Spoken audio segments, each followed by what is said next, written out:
Laurent, grande surprise lors de la soirée de présentation avec une re-signature pour 2 saisons.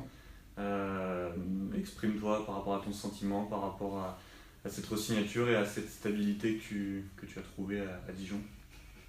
Je suis arrivé en septembre 2015 à Dijon. J'attaque ma quatrième saison cette année et j'arrive en fin de contrat à la fin de cette année. Et avec les dirigeants, Thierry, Nathalie, avec Jean-Louis, on a trouvé un accord pour prolonger l'aventure. Voilà, c'était une volonté commune, je pense, des deux parties, de leur part par rapport, je pense, au travail effectué avec tout mon staff au cours des 3 dernières saisons.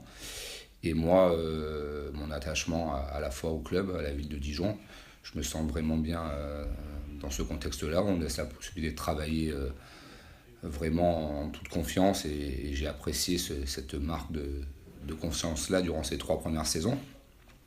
Même si sur le cours d'une année où ça a été plus difficile et ils ont maintenu leur confiance et pour moi c'était quand même important. Et ensuite j'attache beaucoup aussi d'importance à l'avenir et au projet que veut développer le club.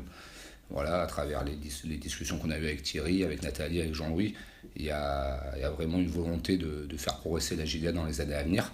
Et c'est pour ça qu'on veut s'inscrire à la fois eux et moi sur la durée pour pouvoir travailler sur on va dire, du moyen terme et continuer à faire progresser ce club, chose que l'on fait depuis l'arrivée de Thierry à la présidence.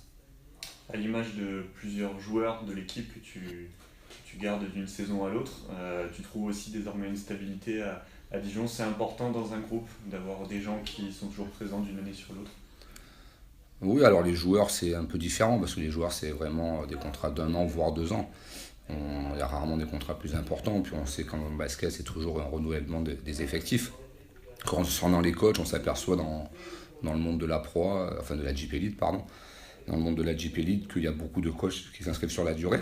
Je pense que le travail de mes collègues, de moi-même est peut-être reconnu par les dirigeants et ce qui fait qu'il y a cette volonté, quand tout se passe bien dans un club, quand on est sur la même longueur d'onde et qu'il y a une volonté commune de continuer, qu'on arrive à des accords et à s'inscrire sur la stabilité. Moi, en plus, moi vraiment, j'apprécie vraiment Dijon.